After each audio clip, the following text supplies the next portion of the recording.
Welcome back to the Unapologetic Podcast. My name is Brandt Merritt. I'm Jonathon, Woodyard. And I'm Scott Moats. Scott Moats. Man, we are excited for this one. Excited, or we're scraping the bottom of the barrel? We're excited. And Yes, that's what I an meant. honorarium moment, too, because Scott, Scott is transitioning to an exciting opportunity to be a president at Anderson University, but you've worn some big hats for us at SBU. So before we do any icebreaker things or kind of dive into the conversation, could you give us a little bit of what the last 2 years for you have been and what's coming up on the horizon for you? Yeah. So I came down from Minnesota, where Jonathon, we lived a couple hours. Not far from each other. Didn't know each other, but lived close. Yeah. I feel a loss because I didn't know him. If I would have known him in Minnesota, I would have been a better person. And we would have probably never left. We'd have been so happy. So happy just in Minnesota, holding hands, walking down the street. So I moved down from Minnesota. I'd known Rick for, I'm going to say 15 years, 10 to 15 years. Dr. Melson, our president. Yes. Yep. Thank you. So I've known him for a while. He called me up one day and said, "Hey, would you be interested in just doing some consulting work at SBU? We lost our CFO." And I said, "Yeah, we'd been friends. Why not?" And over time, we just been talking, and everything just aligned. Where I just felt God was calling us to Southwest Missouri, which we had never dreamt that we would ever live in Southwest Missouri. So when we left Minnesota and came down here, the things that we had walked into was SBU just needed some basic help and understanding of where we were and how do we transition in the next phase of the life of the university. And so the thing that I've been doing mostly in late is saying, okay, here's where we were. Do we have a plan to move forward? And so we've been executing a plan, a 10-point plan that we developed about 2 years ago, and executing that plan to get to where we are today. And so I feel like I can leave knowing that we've executed 9 out of 10 points of that plan. And the one plan was to look at tuition and how those rates would flow through. And we looked at it and we decided that that wasn't the right time for now. So I feel pretty good about some of the things that we've accomplished at the university. I feel also to be square, I'm very optimistic about the future of SBU. We've seen some miraculous turnarounds with our cash on hand. We've seen some pretty miraculous turnaround with our conversations with our banks and with our bondholders. And so overall, God's been very, very good to us in the last couple of years. Yeah, amen. We're thankful for all you've been doing for us as well. And you were making a point that if we didn't cover basketball when you're on the podcast with us, you'd be disappointed. I would be disappointed. So this is the Friday before the Final Four weekend. Because he's a huge Kentucky fan. That's right. Kentucky being Vanderbilt. Yes, exactly. Yeah, our son played for Vanderbilt. And in the years that he played, I remind Dr. Woodyard often, if not every day, is that the year that our son was playing, they beat Kentucky 2 times in the season, Yes, once home and once away, and then won the SEC championship. That was the 2012 season. Or maybe. I know it was. It's debatable. It was 2012. Vanderbilt did. They had a good year. Is that their only SEC championship? I think so. And then that's good for them. Man, what an experience that your son had. That year, Kentucky also went on to play Kansas in the national title game. It's kind of the biggest game in basketball, college basketball, and bigger than the SEC championship. Yeah, bigger. Oh, okay. And we won that game. So if we had to lose a couple of games to Vanderbilt and allow somebody else to win the SEC championship, we've won 30 some of those, I think, or around 40, something like that. And then get a national title, I'm okay with that. I think that NCAA committee threw them a bone that year because, they were feeling sorry for him. Yeah. Historic coach, historic Right. program. Right. I get So it. they threw him a bone, and just so happens they got lucky. But you have the SEC championship ring at I your do. house? Yeah. It's in a safe in our room. I've not looked at it for a long time. You should pull that out. I want to see it before you I leave. should Calvin show would it to love to you. see that. That actually was pretty So, cool. yeah. Well, you were a football player. I was a also. football player. I Yeah, expected my son. I mean, is that when they wore the leather helmets? I had a leather helmet, and we there was no such thing as passing in those days. You had to run the ball, and nobody passed. Yeah. So it was 3 yards in a cloud of dust. There you go. But I was a defensive end. I always expected my son. I used to say this when he was like in 8th grade. If you grow taller than 6'5", you're probably not going to be the best football player in the planet. There's just too much space there. Mm-hmm. So in 8th grade, when he turned about 6'5", I kind of got a little nervous.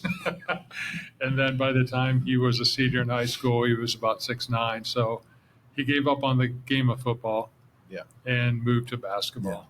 Now, your son played basketball at Vanderbilt, but you have a daughter. I do. And Scotty works here, and you all have enjoyed working together at a couple institutions, right? This would be our second institution. We've worked together now for 12 years. Yeah. And one of the hardest things about leaving SBU is to leave my daughter, who I've worked with for 12 years and known for 34 years. The thing that We have students that are trying to do the math now. Like, wait a minute, did he just reveal age? Well, good thing we're not good at math, right? Speak for yourself. Except for you, I've learned Jonathan. math since I've been here. Yeah, you're the math guy. Yeah.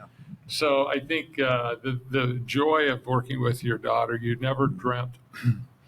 I never dreamt that I would have an opportunity to do research, publications, and presentations and work side by side with my daughter. It's just a thrill to death when you see your children outpace you and do better than you. She's smarter than I am, better looking than I am, more congenial, less prickly than I am. So she got all the talent. Yeah. So for those who don't know, Dr. Scott Moats is sitting with us. Dr. Scotty Moats is our assistant provost, and she runs the Student Success Center and teaches a number of things. Her PhD is actually in statistics? Is that right? In quantitative methods. Oh, I don't even know what that means. So, yeah, something smart. Yeah. And then she teaches math. She teaches math. Yeah, she teaches That's what math. I know. It's addition, subtraction. Yeah, like you and can- she helps. She's really doing good work right now, helping us shore up some of our retention issues. So super thankful for her efforts on that side of the things too. So I get to, on the student life side,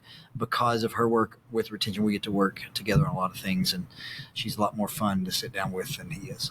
So Cheryl and I are very proud. We're blessed to have 2 kids that have done well. Yeah. And it's all due to their mom. I had nothing to do with this. Cheryl is awesome. We're gonna miss her. She's hilarious, but she's so bubbly. I mean, just personal. Never met a stranger. Never met a stranger. The literal. That's a Yeah. cliche line, but she is the Yeah. representation of someone who never meets a stranger. Yeah, it's amazing. Yeah, she in our family we characterize each other by Winnie the Pooh characters. She is Tigger, and I'm Eeyore Piglet Pooh. So she calls me Eeyore Piglet Pooh all the time, where Cheryl is Tigger. So she bounces all over the place, and depending on the day or the time, I'm either Eeyore, kind of doom and gloom, Piglet, who's kind of whiny, or Pooh, who doesn't want to be bothered. Yeah. So Eeyore Piglet Pooh works for me. Yeah, There you go. perfect. Well, you came to us, and again, all of the 3 of us kind of started relatively the same time. Right. So we've all been together the last 2+ years. But you came to SBU with decades of experience, not just in higher ed, but in significant roles in higher ed, business office, CFO, a lot of operational work that you've done, plus teaching. So I thought for us, it'd be just a fun chance to kind of pick your brain on this 30, I mean, how many years, 30 plus that This you've would been be, in? I'm ending my 34th, starting 35 in July 1. So 35 years going back to the 90s and before. What I guess starting with this one, what would you say are the top 2 or 3 things that you've just seen change in the industry from the areas that you've been most focused on? I think one of the most significant things that I've seen is how our society views education in general. When I went to school, I didn't come from a family of educated people. So I was a first generation college student, but there was an expectation in the home that we were going to go to college. And even though my mom and dad didn't go to college, there was an expectation that you would do that. And it was affordable. And I always say now it was a way to suspend adolescence. So I didn't have to grow up. I just went off to college. I played football. So you just suspended adolescence. It was a rite of passage. Everybody in my circle from high school was going to college, whether they went for 4 years or a 2-year or even 1 year or a semester. A lot of times from where I grew up, people would go to a 1 year, at least go to 1 year, get a Bible certificate at a Bible college. So it was a great thing. The joke was, go find your spouse and then go get a job or whatever. So there was this expectation across the board that people were going to go to college. Today, the expectation is, well, you may go to college. It's pretty expensive to go to college. What's the value of college? And what am I going to do after college that I can't do without college? So there's just been this revolutionary change on how society views college education. Now, as an educator, I believe that there's still value in education.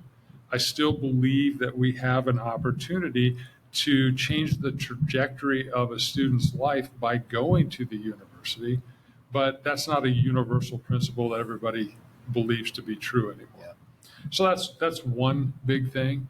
I think the other thing, and it's so easy to sit here and complain about student preparedness, but I think that has changed dramatically. And I'm not blaming anybody, but COVID took a real bite out of our student preparedness.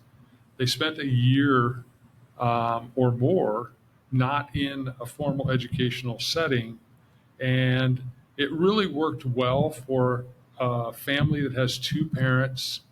Both of them are educated. Both of them are involved in their children's lives. But what happens to the family that isn't the cookie cutter perfect family? I got a mom that's working 3 jobs. There's no dad in the house, or vice versa, and neither one of my parents, and they're just trying to scrape by. What happens? And so we begin to see the disparity between the gaps, whether it's SES, socioeconomic status, or if it is built around ethnicity. I don't really want to comment too deeply on that, but I think there's a poverty gap that has created a bigger gap, and the student preparedness has gone down. And if we look at standardized tests across America now, the students that are coming into the university today are less prepared than they were. So that's a big challenge for educators. And then I think the final thing that I've seen is this escalation in what the public believes is the cost of education. And so what most people don't understand is the metrics behind how this all works. So you see the price tag of $40,000. Very few people pay $40,000 to go to school, but that's what the rack rate is. That's what's on the government kind of cuffs our hands when we have to publicize the cost of attendance, the COA. And so that's put out there. The textbook industry has exploded. The utility costs at a university have exploded. All of these things have gone up. Institutions have continued to ramp up their discount rate, giving students back money. And so we begin to see this crunch in terms of higher ed and trying to pay for a college education. It's more complicated today than it has been in my 35 years. Yeah. And you want to go be a president? Yeah, I look in the mirror someday and I go, I am a bigger idiot than I thought. Yeah. The student preparedness piece is interesting. I'm reading a book right now on the history of Protestant or a history of higher education in the United States. and I was just reading the chapter on the colonial period, the pre-Civil War period, and just right past the Civil War period, and talking about the things that students were having to do prior to getting into school. Now, it wasn't a 18, 19-year-old that was getting ready to enter college. It's a 15, 16, 17-year-old, sometimes like a Timothy Dwight at Yale University entering when they're 13, but still 13, 14, 15, 16, 17, and they're having to be able to walk in and translate Latin, Greek, Hebrew, those types, handle these original texts. And so you're talking about student preparation, and I just finished reading that and thinking about the gap. Now, I don't necessarily believe we have to get back to you have to be able to handle a Latin text to be able to go to college. But that would hurt my recruiting. it would hurt your recruiting. But it does speak to what are we expecting out of our students. So you mentioned COVID being one thing, but that COVID was a couple of years, right? Are there other things that are hurting us that are affecting our student preparedness outside of just the COVID issue?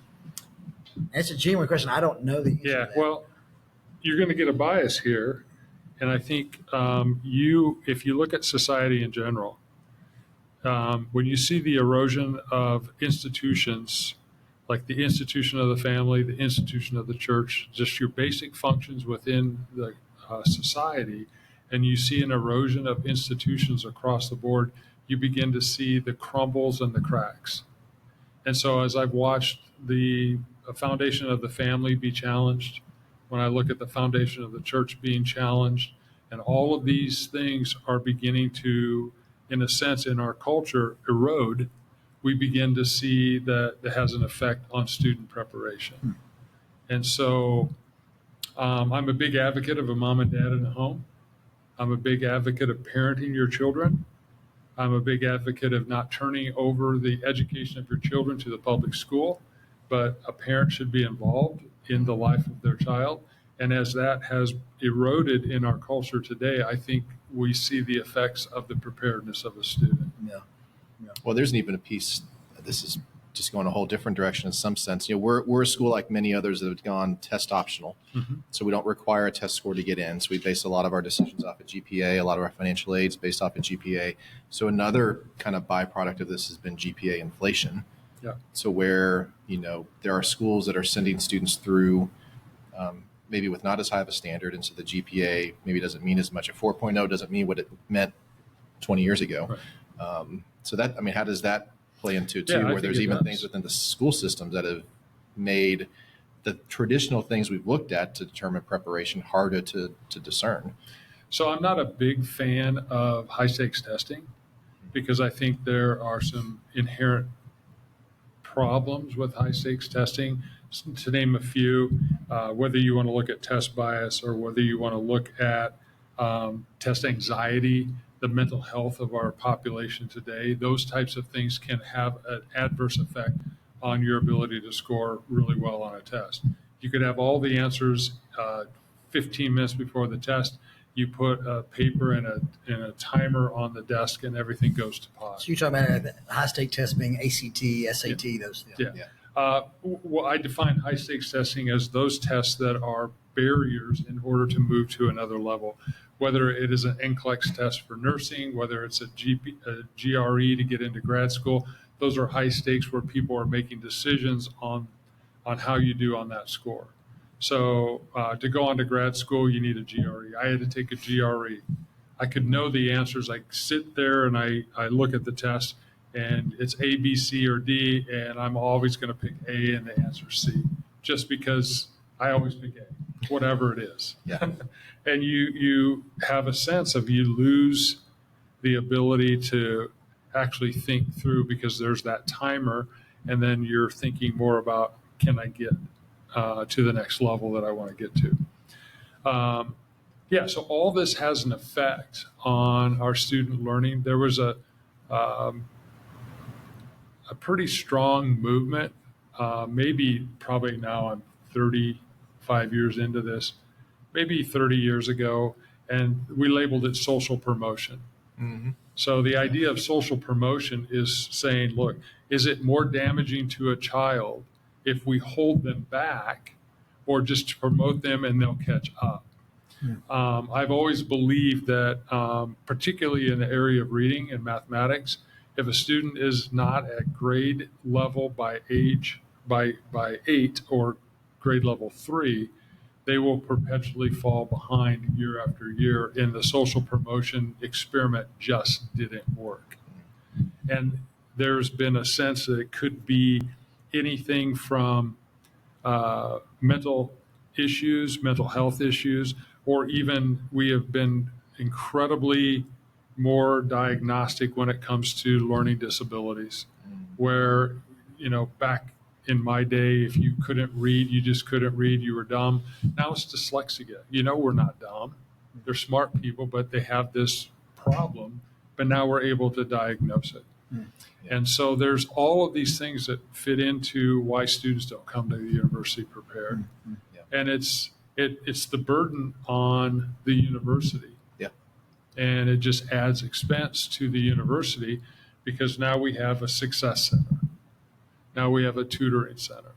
Now we have faculty who have 10-hour office hours, and now they have 20 office hours. Because the students just need more help to get helping through. them catch up, helping them become prepared while they're here. But we're not doing remedial coursework anymore, right? It's like you have to take your courses, but you're going to have to go to the success center to get, which I didn't know about. Actually, it was your daughter who was kind of talking me through some of that. We don't do the remedial stuff, or a lot of schools aren't doing remedial stuff. Remedial work fell out of favor about 5 to 8 years ago. Those are just random numbers. Let's just say between 5 and 10 years ago. And the reason being is that we called them 090 courses. They were sub 100 level courses. So what happened was the federal government came along and said financial aid can only be applied to those program and courses that lead to a degree. 090 don't count toward a degree because they're sub 100 courses. So now you can't get financial aid for them. And so 090 just kind of went away, because now all of a sudden student is actually paying for a course that they needed to have to get into their degree program. And so it just became unfeasible to do that, and charging students for an 090, because you have a faculty member teaching that class in a 16-week period of time. It's the same as a regular loaded class, but the student has no way to pull financial aid. So instead of paying $10, you're paying $20 for the course. I like when he uses small numbers, 10 and 20 better. rather You can than handle that. 1,000. Okay. You just add a zero to the end of it. But it still helps me. So you have you spent all of your career in administration in Christian universities, or have you actually? I should know this, but I didn't. Have you spent some time in public universities as well? Yeah, I was a police officer before that. No. I was a train engineer. No. I after I graduated from the university, I went off to seminary. I left seminary and pastored churches. Right. And so I was a church Lakeland, which planter. was where we were from. So a small world. Yeah. So again, I should have known you, but we didn't run into each other, and we would have been friends, and we would have been in Lakeland today. That's right. But nonetheless, so after pastoring, planting a church down in Miami area, Pembroke Pines, and working in a church in Lakeland, I started in Christian college school ministry, if you will. And so my entire educational career has been in the small private church affiliated or religious affiliated school. So that I was thinking of that direction. So all those challenges and changes you mentioned, they impact a large state school differently than they impact a small Christian school like SBU. So as you think through some of those things that are changing, or the dynamics that are making things more difficult for higher ed in general, what are some of the unique things that small Christian universities have to deal with in navigating those challenges? Well, we've never had public funding. The only public funding we have is Title IV. And so as the government begins to crunch Title IV funding, it affects us differently, because the margins are different here than in a public school, because they have Title IV plus additional state allocations and federal allocations that we just don't have. And so as a result of that, you're going to see margins that are tighter at a university. And when you look at the demographic changes over time, religiously affiliated schools are what we call predominantly white institutions, PWIs. And so what you see in our demographic, that the PWIs are suffering most, because you see that population of school, college eligible or college willingness to begin to decline. And so it adversely affects schools like this or religiously affiliated schools because they have historically been PWIs. And so you're going to see an unusual crunch on schools like this, primarily because of those reasons. Now, there's a lot of reasons which, this is not what this is about, why this has been a predominantly white industry. But I think the future of this is great. And here's why I would even turn that corner, is because in the world in which we live, and again, we'll go back to Pantata Ethne, all the nations have been called to be children of God and to bring them in. We have not done a good job of that. So I think the opportunity we have is to reach into all the nations, because the product that we have, the Christian college education, is for all the nations. And that is an underrepresented group in our type of college. So I think we have an unprecedented opportunity if we can crack that code and becoming more diverse within our school population. And in schools like ours, students of color have been primarily student athletes. And we've got to figure that piece out. And historically, it's been a socioeconomic status issue. So figure that piece out means we need diversity across, not just in our student athletes, but we need non-athlete population at the university to also be a diversified body. Yeah. Exactly.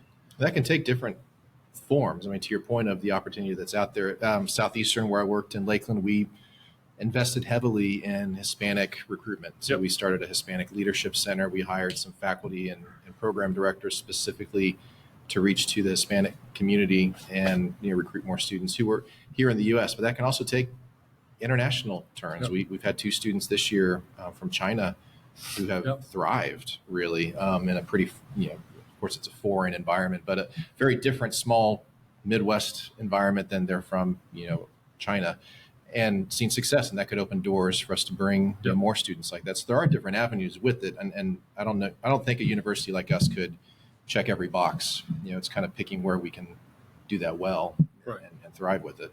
Well, and it makes a lot of sense for the Hispanic population at Southeastern. Yeah, you're from Florida. I mean, exactly. So, that's just makes perfect sense.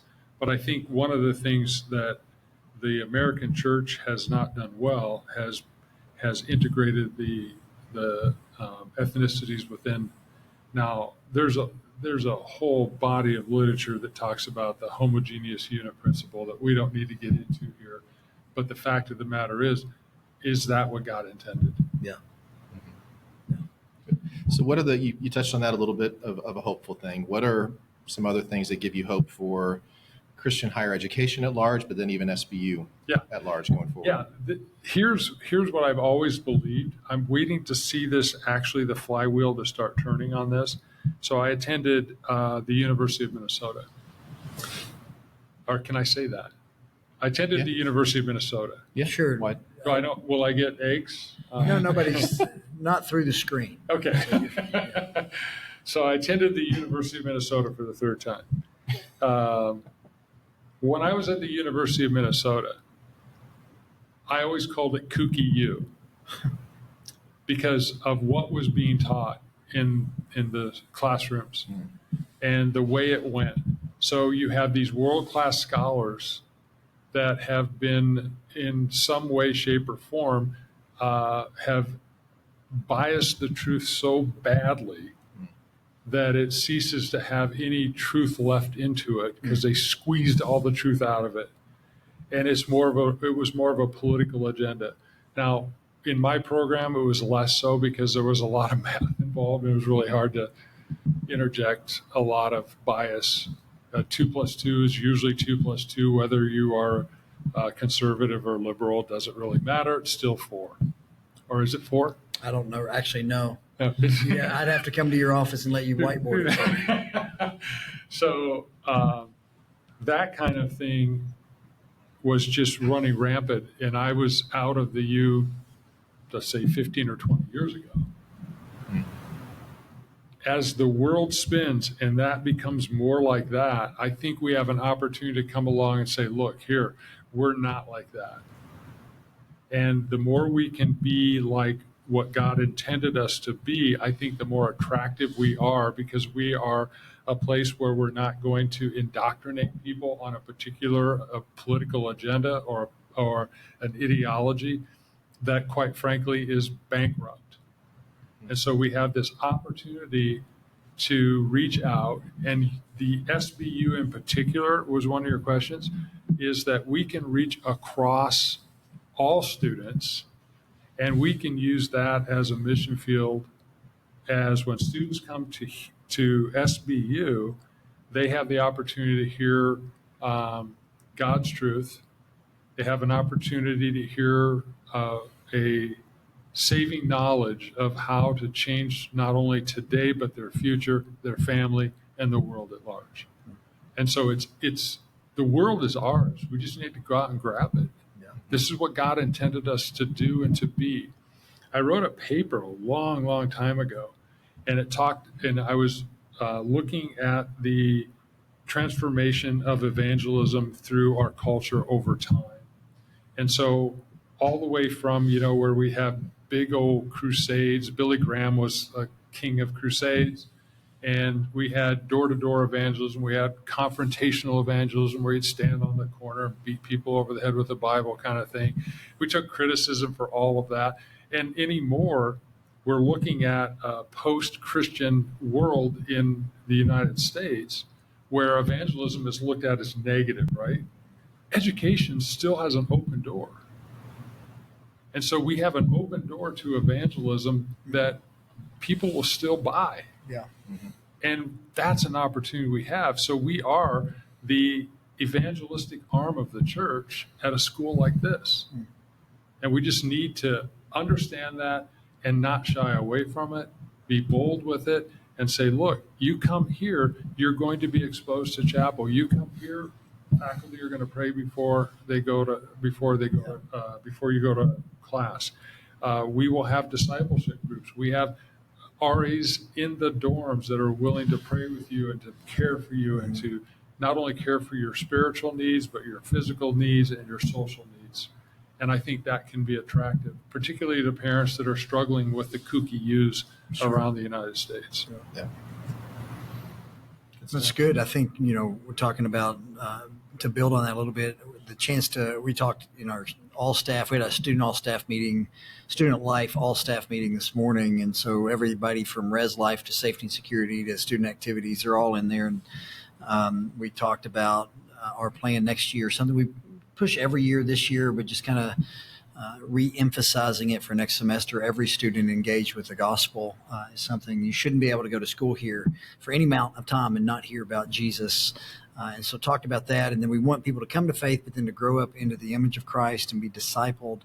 But one of the things that I really appreciate about here, and, I don't know a ton about Anderson, but probably where you're going, I would imagine, is we're not just doing education with some Christianity on the side. Right. It's not that we're teaching you math and then over here you can go to a Bible study and talk about Jesus. It's no, we're teaching every subject from a particular worldview. Like, why does 2 plus 2 equal 4? Why does math work? Why does the world work the way that it does? Why is humanity the way it is? Why should we think about history and social science from these points of view? Because we believe God has ordered the world in a particular way. So we're not merely bringing Christianity alongside of education, we're actually providing education from a Christian worldview, and it touches everything that we do. And I'm assuming where you're going in Anderson, that's the same sort of thing you want to perpetuate there. Yep. The CCCU put together a series a long time ago now. I think don't quote me on this, but I think it was started out of Wheaton. And the series was called Through the Eyes of Faith.